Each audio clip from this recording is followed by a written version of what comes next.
Saya tahu banget laki-laki itu paling males banget beli asuransi. Paling males banget ditawarin asuransi. Sama, saya juga gitu. Kepikirannya dulu itu, ngapain sih punya asuransi? Buat apa? Masih sehat. Nggak perlu lah asuransi, buat apa? Udah punya asuransi kantor, udah punya BPJS, buat apa? Gitu tuh. Tapi ada di satu momen saya kepikiran, di saat waktu saya masih kecil dulunya, apapun yang saya butuhkan atau apapun yang saya inginkan, yang bisa saya andalkan adalah orang tua saya. Nah, di momen itu saya bertanya kepada diri saya sendiri, nanti berarti kurang lebih anak lu juga akan mengharapkan orang tuanya bisa diandalkan, bener nggak? Pastinya akan berharap dong, harapan yang sama juga waktu ketika lu kecil, bokapnya bisa diandelin. Nah, di kota besar seperti ini, kepikiran tuh, udah nyiapin apa buat anak? Nah, saya ada cerita sedikit nih, ini pengalaman pribadi waktu saya kecil. Ya, senangnya anak-anak pada normalnya ya naik sepeda lah ya, main sepeda. Di saat ketika terjatuh ya lecet-lecet, oke lah, jatuh luka dan lecet-lecet. Itu saya balik pulang nangis-nangis nyari orang tua saya. Pada umumnya pasti di rumah ada betadin lah ya, atau diobatin, atau ditindak dengan baik oleh orang tua karena mereka mungkin udah mempersiapkan P3K di rumahnya, benar ya?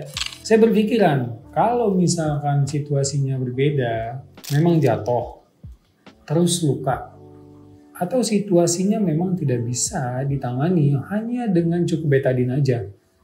Nah, di posisi itu, kira-kira apa yang sudah dipersiapkan?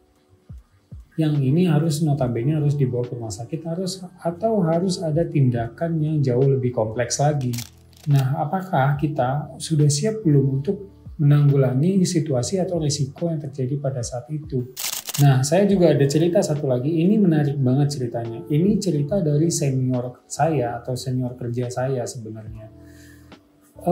Pertanyaannya sangat simple banget sebenarnya. Kebetulan saya memang adalah anak perantauan dan pas sudah sampai di kota besar, itu saya senang banget untuk ngobrol-ngobrol dengan orang-orang lain. Ada satu pertanyaan banget, ini yang nampar saya ya. Ini karena memang sudah senior yang cerita ke saya.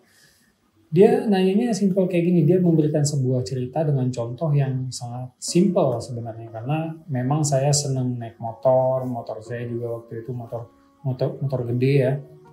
Pertanyaannya simple, toh kalau misalkan memang terjadi sesuatu hal dan memang harus dibawa ke rumah sakit di saat itu ya harus dibawa ke rumah sakit dan memang dokter meminta untuk siapkan dana sekitar 60 atau sampai 100 juta di saat itu juga.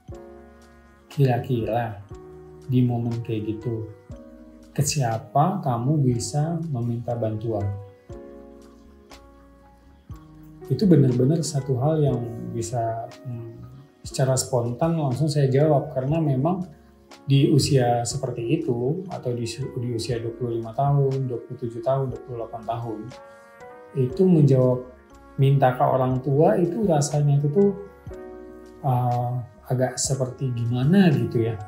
Karena memang orang tua sudah membesarkan kita selama usia tersebut, tapi ketika kita dalam kesulitan masih mengandalkan mereka atau bahkan tuh yang sudah berkeluarga di dalam situasi seperti itu masih mengandalkan mereka sedangkan sudah bisa mencari nafkah tapi tidak bisa menabung atau menyisihkan hal tersebut untuk situasi atau resiko seperti ini gitu.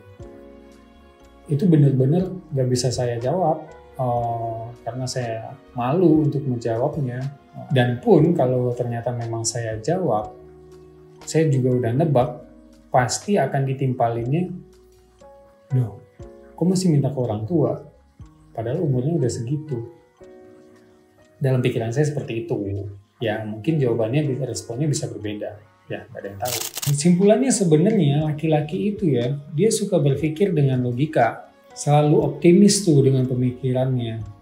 Agak sedikit minder kalau misalkan dia menurunkan egonya atau rasa harga dirinya itu tuh agak turun aja sebenarnya, gengsi lah ya, kurang lebih kayak gitu. Pun kadang sebenarnya laki-laki tuh suka berpikiran mereka tuh baik-baik aja, mereka tuh bisa nahan rasa sakit atau rasa ketahanan dirinya terhadap sakit itu tuh sangat tinggi. Jadi ya fine-fine aja kalau misalkan terjadi ini ya udahlah ya, misalkan terjadi luka kepada dirinya ya udahlah dia bisa handle itu. Nah ini juga sebenarnya kadang nggak terlalu fokus untuk difikirkan oleh beberapa laki-laki ya. Mungkin kadang tidak terfikir resiko yang mungkin terjadi kepada istri, atau mungkin resiko yang terjadi kepada anak, atau mungkin resiko apa yang terjadi nanti ya kepada orang tua, atau mungkin ya bapak ini mungkin memang ada dana sebesar itu, mungkin ada tabungan mungkin sebesar itu 60 sampai 100 juta, bahkan mungkin 300 juta, mungkin 500 juta, is fine aja. Cuma apa iya mungkin rela kehilangan uang sebesar itu di waktu yang singkat gitu, padahal ngumpulinnya itu tuh ya cukup lama ya sebenarnya gitu. Nah mungkin akan lebih bijak nih sebenarnya untuk bapak-bapak nih atau abang-abang nih ya, menyisihkan mungkin sekitar 5% atau 10% atau bahkan 15% mungkin dari kekayaannya ini nih untuk memproteksi aset-asetnya ini, atau memproteksi keluarga-keluarga, atau memproteksi istri, memproteksi anak, atau memproteksi orang tua. Nah, mungkin akan lebih bijaknya seperti itu. Kalau misalkan ternyata abang-abang atau bapak-bapak ini agak rada sungkan ini untuk nyari-nyari, ya udah tinggal share aja video ini ke istri dan tinggal bilang, ya udah deh nanti ini tolong bantuin gimana bikin proteksi terbaik biar kita yang pikirin. Nanti tinggal DM aja di Instagram saya Artoviando atau Instagramnya Rani Virginia Utami, atau bisa langsung chat di bawah. Nanti atau bisa klik link di bawah, nanti juga akan ada WhatsApp-nya kita di situ. Kita akan coba bikin proteksi yang terbaik untuk keluarga kalian semua. Sampai ketemu di video berikutnya. Yuk ngobrol santai nggak pakai basa-basi soal asuransi.